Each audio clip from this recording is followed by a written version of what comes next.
Right now, as you are watching this, the world is breathing data like every second. Every like, every 4K video upload, every automated sensor in a factory, and every single email is a physical weight. We like to think of the cloud as the infinite, weightless digital heaven where there is always room for one more photo. But the cloud isn't really a cloud. It is a massive, power-hungry maze of spinning disks and silicon chips held in a giant concrete warehouse. And we are currently filling those warehouses faster than we can build them. What happens when the world's hard drive finally hits 99%? And what happens when we have to choose parts of our digital history to delete forever?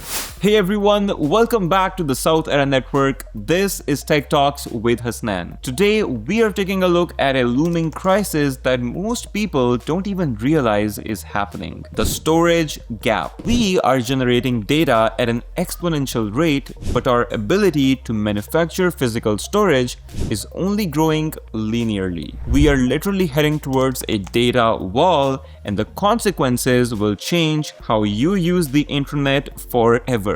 To understand the problem, we have to look at the numbers, and they are crazy. In 2026, it is estimated that the world generates over 400 zettabytes of data per year. And no, zettabyte is not a fancy name for a pizza restaurant. If you were to download a zettabyte of data over a standard home internet connection, it would take you over 30 million years to download it all. Now, while it is less than the time I need to save enough money to own a house in this economy, it's still pretty huge. We are currently living in the middle of data tsunami. Every minute, hundreds of hours of videos are uploaded to YouTube. Every day, billions of photos are shared on WhatsApp or Instagram. But that's just the human data. The machine data is even bigger. Self-driving cars generate terabytes of sensor data every hour. Smart cities, satellites, and AI training models are consuming storage at a rate that would have been unimaginable a decade ago. We have been living in an era of digital hoarding. Because storage has historically been cheap, we have adopted a kind of philosophy: keep everything, delete nothing. But for the first time in history, the supply chain for hard drives and flash memory is struggling to keep pace with the sheer volume of stuff we are creating. When you save a file to the cloud, it doesn't just float away. It travels through fiber optic cables to a data center. These are the most complex structures humans have ever built. They are the size of several football fields, filled with racks which are tall frames holding hundreds of individual storage drives. These data centers are then divided into two worlds: hot storage and cold storage. Hot storage is the stuff that you need right now: your current emails, your active social media feed, the videos you're watching, etc. This data lives on SSDs, solid-state drives. It's fast, it's expensive, and it uses massive amount of electricity. Cold storage is the digital graveyard. It's your photos from 10 years ago, old corporate tax records, or raw scientific data. This stuff often lives on magnetic tapes. Yes, the same technology from the 1950s is still the backbone of internet because it's cheap and doesn't require power when it's just sitting on a shelf. But here's the crisis: both hot and cold storage require physical raw materials. They require neodymium for magnets, high purity silicon, and massive amounts of copper. Now, we are reaching a point where the physical limitations of Earth resources are starting to conflict with our digital ambitions. There's simply not enough raw materials left for us to use to manufacture more and more storage devices.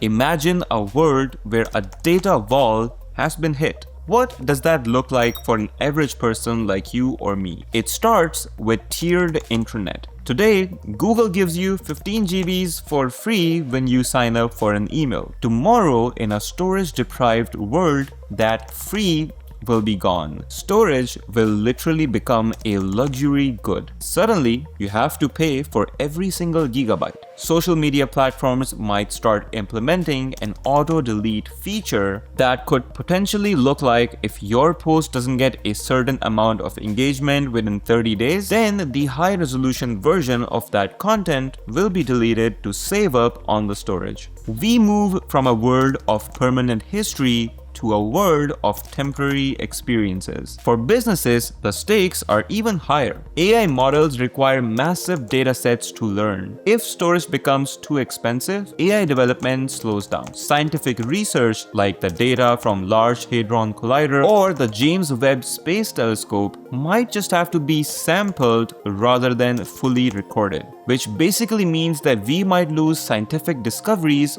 simply because we don't have the room to save evidence. Here's the dirty secret of the tech industry. We don't really ever delete anything. We discussed that in our last video, that when you delete a photo from a social media app, the platform simply hides it from the viewership of the world, but still may keep a copy of it on one of their servers. This dark data that is collected and stored but never really used accounts up to 55% of storage utilized today. It is literally a digital trash. It could contain the blurry photo of your lunch that you took back in 2014, or it could be the logs of a server that was shut down several years ago. If we hit a data wall, these will be the first things that will need to be cleaned. Governments and corporations will have to implement rights to be forgotten laws, not just for privacy, but also for survival. And we will have to learn how to throw things away again.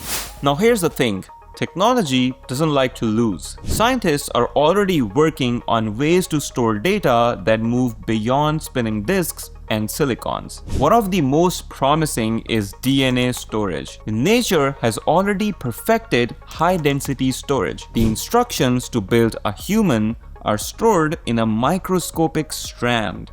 We can now encode binary data, ones or zeros, into the 4 bases of DNA. You could theoretically store the entire world's data into few liters of DNA liquid. It is stable for thousands of years, but currently it's very slow to read or write data from it. Another option is Project Silica, which is using glass for storage.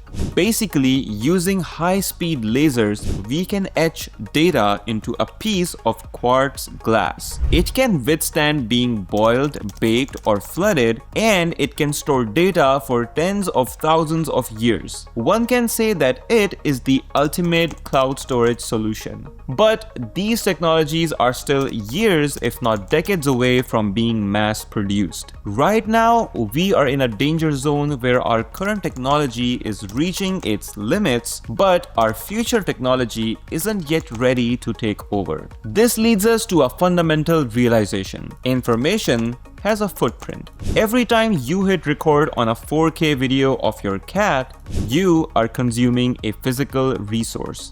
You are demanding that a factory somewhere mine metal, a power plant burn fuel to keep drives spinning, and a cooling system pumps water to keep the server from melting. The data wall isn't just a technical problem, but it is also an environmental one. As we as humans move forward, we have to stop viewing the internet as an infinite resource, and we have to start valuing quality over quantity. A world that runs out of storage is a world that has to learn how to remember what actually matters and let go of the rest. And so the question for you is, if you were told today that you can only keep 1 GB of your digital life, which photos, which videos, and which documents would make the cut? Because one day that may not be a what if, it might actually be a requirement.